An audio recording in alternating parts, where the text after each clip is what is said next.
Did you know that the approval rate for a USA B1 visa for Step 3 purpose is much higher than an observership purpose? Well, if you're a doctor planning to write the Step 3 exam in the US, this video is for you. I'm going to deep dive into this process, specifically focusing on the DS-160 form and the interview questions. And as a bonus, I have a student, in fact a client with me, who recently got her B1 visa approved for Step 3 after facing 2 rejections for observership purpose. All of this is coming your way. Keep on watching. Hi guys, my name is Shachi. I'm a US visa coach, and on this channel you'll find tons of useful content about the US visa process. In fact, we have a separate playlist for B1 visa and we have videos specifically meant for doctors. So make sure to check out all of this content. In the description box below, you will also find key resources plus details of how you can work one-to-one with me for your visa process. Do take a look at that as well.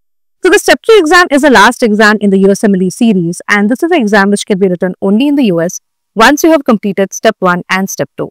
Now, writing Step 3 is a great advantage to you as a doctor because not only does it complete your USMLE process, but it also boosts your application and is helpful when you apply for postgraduate training or residency exams in the US.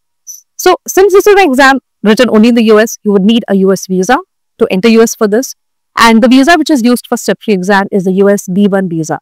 This in fact is the same visa that you would be applying for even for observerships.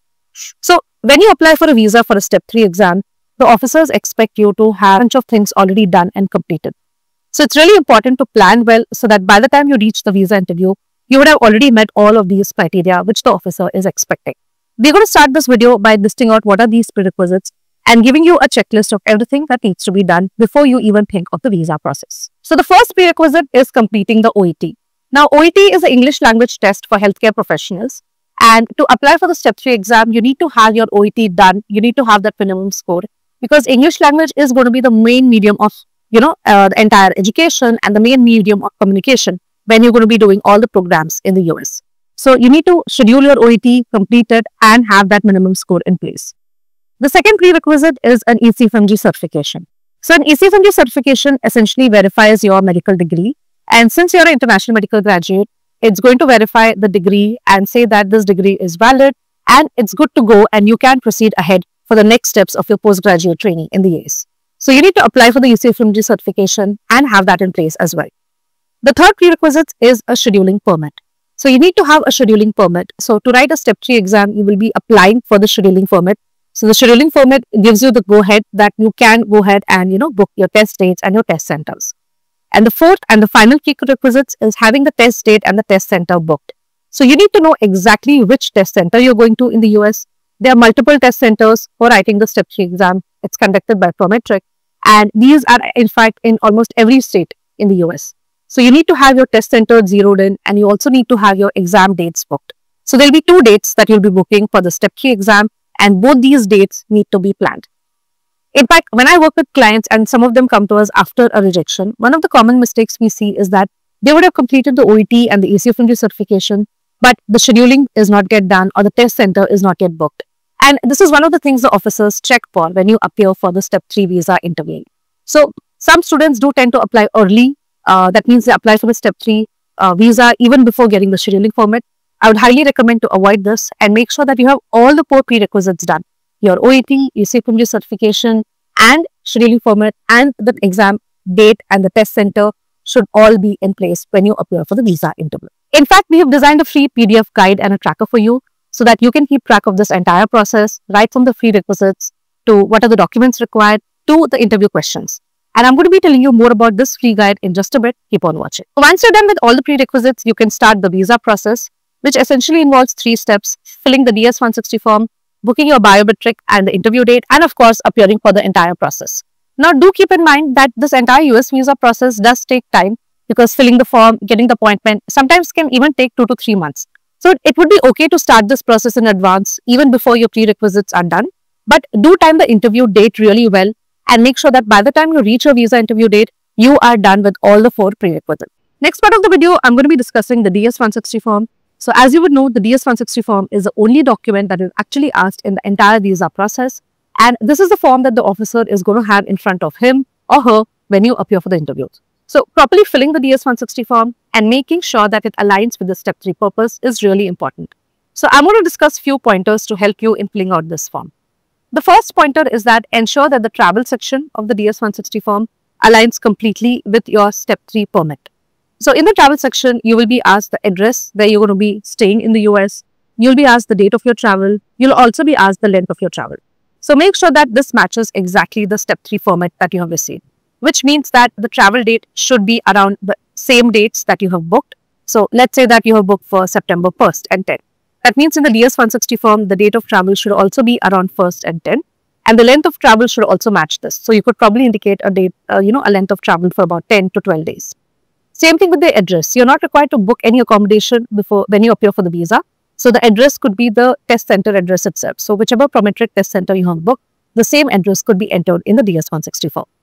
The second part of the DS-160 form which should align with your purpose is the US point of contact. Many times we see that students make the mistake of giving a personal contact. They would have mentioned either their friend or a relative in the US contact. But do keep in mind that the US contact should align with your purpose. Now, since your purpose is Step 3, which means that the US point of contact should be your Prometric test center. So when you book your test dates, you will have the exact address, the contact details, that means the email ID, the phone number of the test center, and make sure to enter the same in the DS-160 form. In fact, this is the most common error we see, that the travel section and the US point of contact does not match the purpose Step 3 and it just matches, a more of a personal information. So you need to avoid that. The second thing to keep note in the DS-160 form, and again I feel this is really important, is to show only one purpose.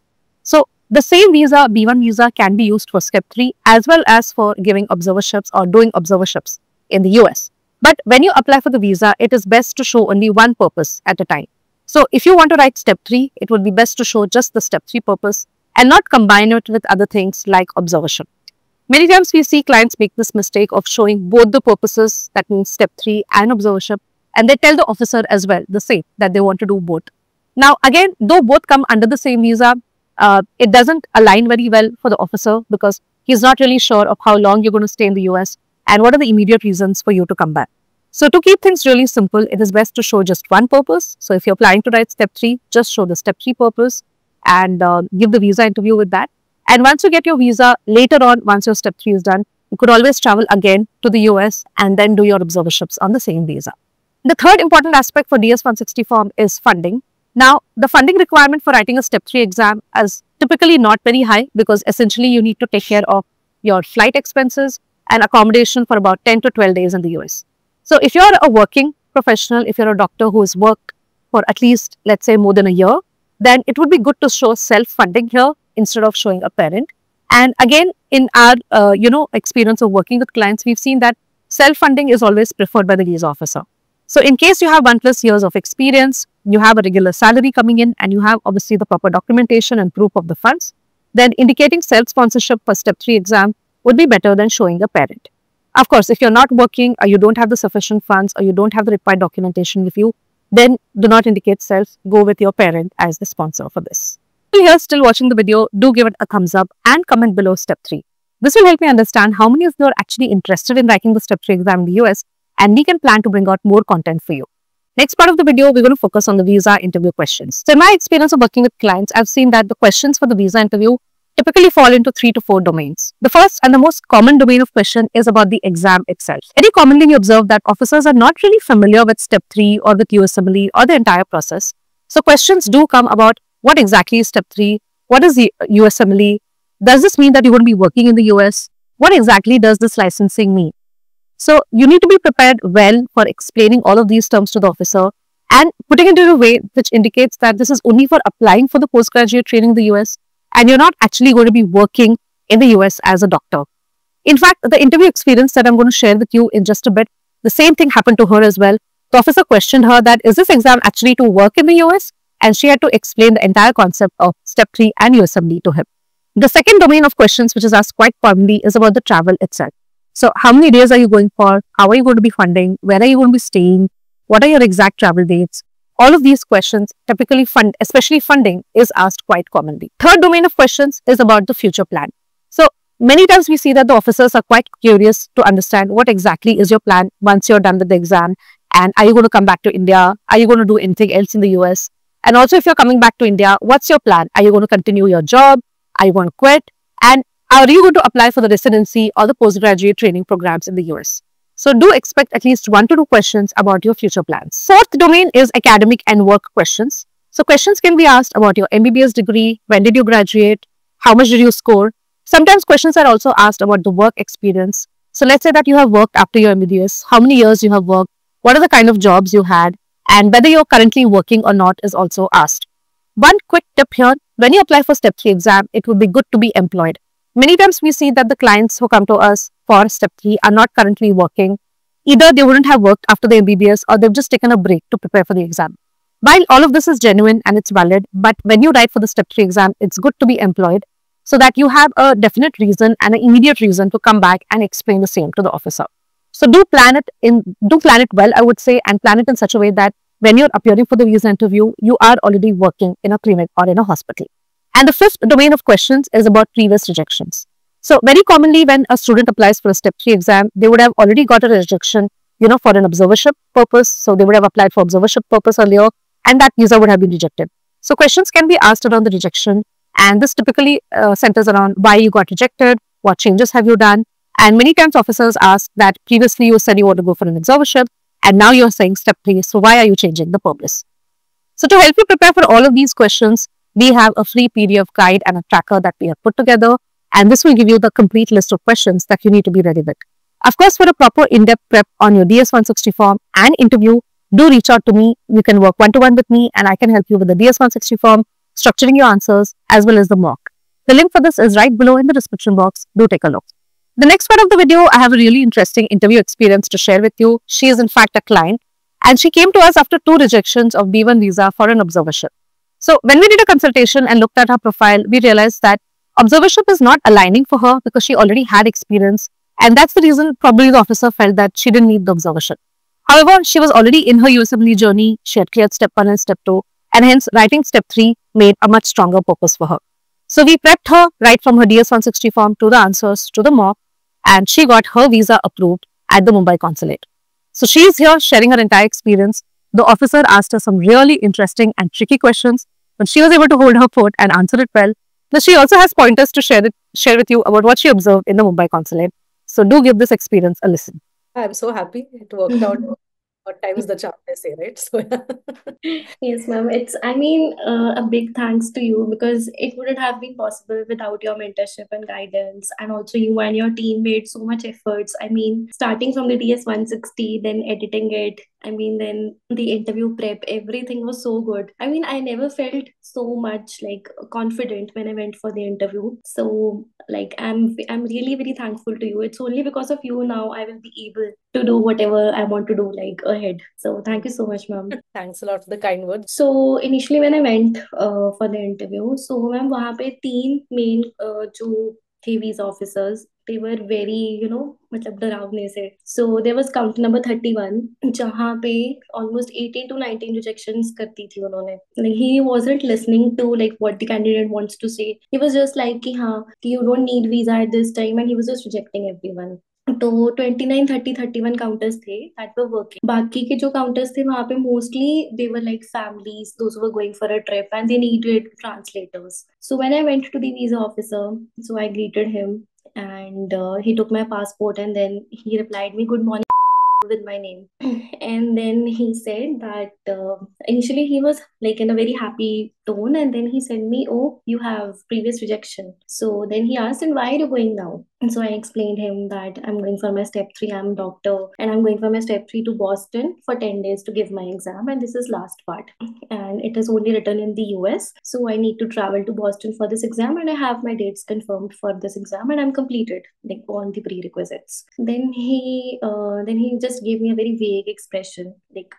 Then he went back to वहाँ पे he discussed something with the other people sitting back there. He came back and then he said, can you please say the exam again? So I told him it is USMLE Step 3 United States Medical Licensing Exam, which is the last part of the USMLE pathway. Then he asked me the question that I can see on their website that this is a licensing exam and it says that you can practice as an independent physician. This was the exact words that he spoke. And then he said, how can I believe you that you're only going for this exam? So I explained him in detail that this is a 2-day exam. So first and second part has these, like, it is a MCQ type exam and clinical questions.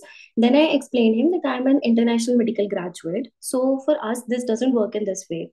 We have to sit for this exam so that we can complete the USMLE pathway, and then we can apply to the programs that open in September for the math cycle. And most of the programs require international medical graduates to complete their step 3 before we can apply to their programs. Then he asked me that, like, do you have any specialization right now? I said no. Like, I am only a recent medical graduate. I've only done my undergraduate degree. So, ma'am, then he asked me that in India, you have options to do PG training, postgraduate training. So why you're going to the US?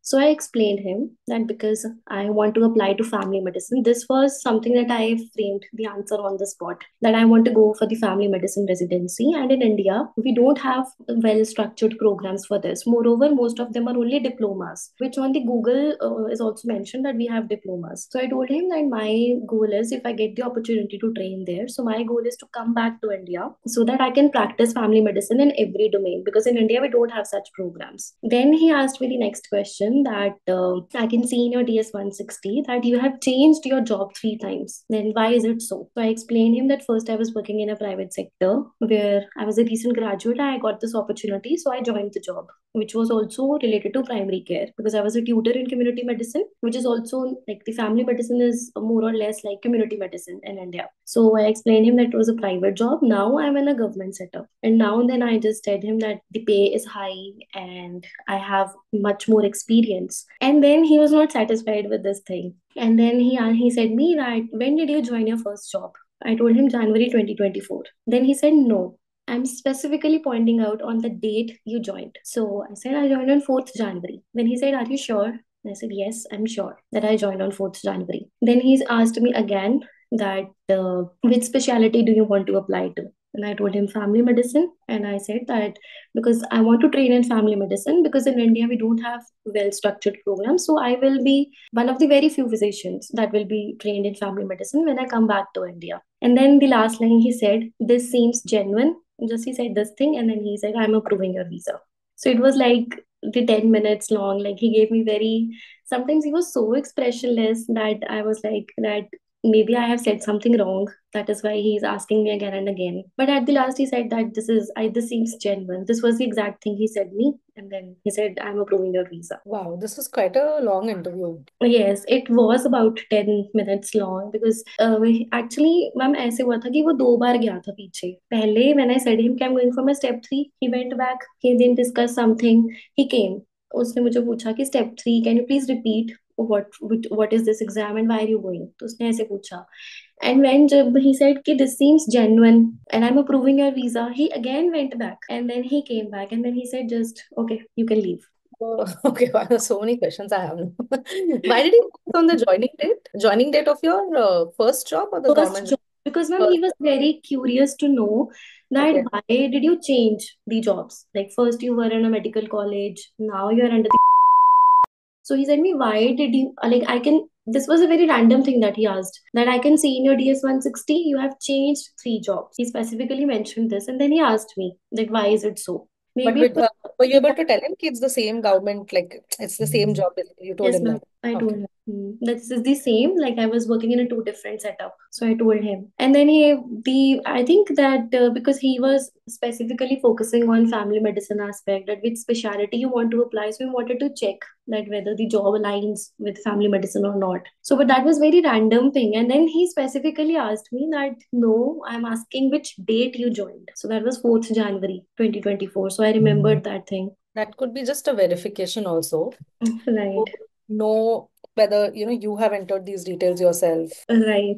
Somebody else has filled it, because remembering an exact date is not always possible, right? Joining date. Right. Yes, ma'am. But you But he remember. was good. Good. Yeah. Because actually, usually I have this specific thing with numbers. I always remember those things. Okay. So I came back, like when I came out of the visa center, and then I just checked it whether it was 4th January. So yes, it was 4th January. I said amazing. Good you remembered. Because somebody, even if it's all genuine, they wouldn't remember probably the exact date. Yes, ma'am. Yeah, But it was like he was good. Like he gave me time to speak. He was listening to me.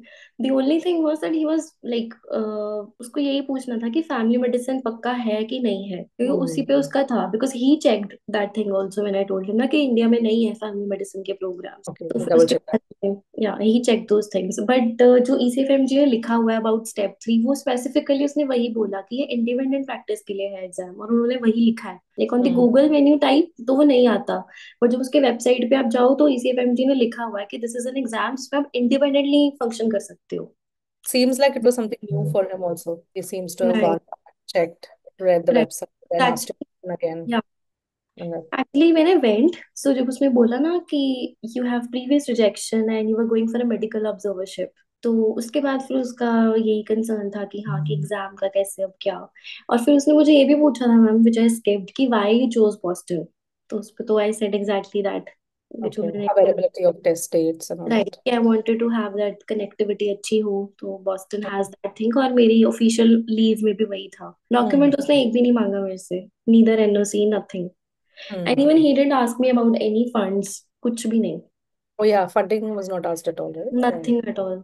He was just related to कि हाँ कि step 3 family medicine, that's it, और उसने Hmm. कुछ पूछा भी नहीं कि हाँ कि ऑब्जर्वरशिप आगे करनी है नहीं करनी है, कुछ भी नहीं। इवन मेरे से एक पहले there was a candidate, she was also going for step 3 exam, तो उसका आया था इंडियन जो थे वहां पे वीजा ऑफिसर उनके पास, तो he was like very deep, मतलब बहुत ही ज्यादा उसको पूछी जा रहे थे।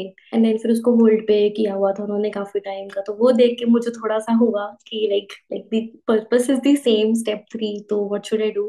बट फिर उसका भी अप्रूव कर दिया, there was also one more guy, उसका भी अप्रूव किया स्टेप 3 के बेसिस पे। तो काफी लोग थे स्टेप 3 के लिए बेसिकली. यस मैम, काफी थे, ऑब्जर्वरशिप्स के लिए भी थे लोग वहां पे। Oh, okay.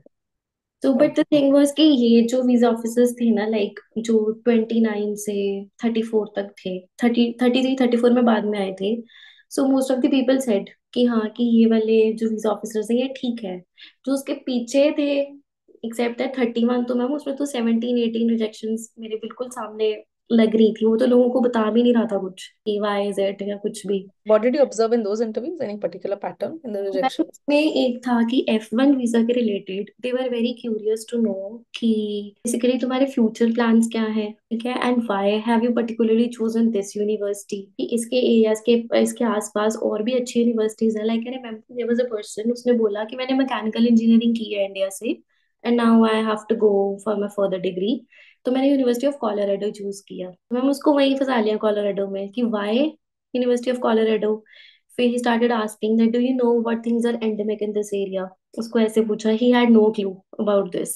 फिर उसके बाद next moment he just said that sorry I can't approve your visa, and then he just sent him। But there were a lot of people दूसरे जो बड़े casual से थे तो उनका approve भी हुआ, like there was a farmer there and उसको पूछा कि why are you going, तो उसने बोला कि मेरी तो यहाँ पे 50 60 लाख इनकम है, मैं तो फ्री हूँ, मैं तो कहीं भी जा सकता हूँ, बस ये पूछा and he approved it. He is the same visa officer that 31 counter वाला, इसी ने ही अप्रूव किया। But overall I would say ma'am Mumbai और दिल्ली के एम्बेसी में बहुत फर्क है। लाइक मुंबई वाले थोड़े लीनियंट भी हैं and they give you like chance कि हाँ, एंड इवन इसमें तो मैम लोग स्विच कर ही जा रहे थे आपस में, कुछ कह नहीं रहे थे। लाइक अगर जिसको 31 पे भेज दिया था तो वो ऐसे ही आगे उगे होके 29 पे चला गया, कोई कोई 34 पे चला गया, तो वो कुछ भी नहीं कह रहे थे। Actually, people but were switching counters on their own. They were roaming here and there, कुछ भी नहीं बोल रहे थे। Okay. Because generally they don't allow to switch right, counters. Delhi में तो नहीं मैम, वहां Yeah. पे तो वो स्ट्रिक्टली बोल देते हैं। Yeah. मुंबई वाला was like fine, but I am very happy at this moment कि like Yes. Everything.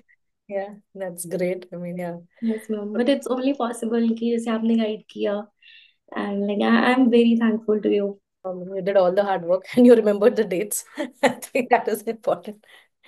For you, yes I remember like I think the good thing was you started a lot in advance. I feel that was the advantage you had because uh, even before deciding the purpose, you had started. Because I remember the first conversation was, should we try observership or step 3? It right, started from that. So right, I think that really helped to, kind of give yourself enough time to form the strategy first. And right, then work on the next steps. You have a step 3, then you have your exam date, you have your visa date, subsequent, right. everything else, you do it. So yeah, you guys did really well. So care. Thank you Bye. Ma'am, take care ma'am. So I really hope that this video has helped you. If you have any more questions, feel free to leave it in the comment section below. You could also DM me on Instagram. My Instagram handle is @shachi.mal. And if you want to prep one-to-one with me, do check all the links in the description box below. I can help you with your DS-160 form, your interview prep and mocks. I've been working with doctors over the last 4 years, and we've helped many doctors clear the B1 visa interview for observership as well as for step 3. And there's more content coming your way. So if there's anything specific you would like me to cover, do drop it in the comment section below. Plus, do keep a watch on the reels or the short section of both YouTube and Instagram, because we upload a lot of interview experiences of our clients who get their visa, and they are happy to share the questions that was asked to them.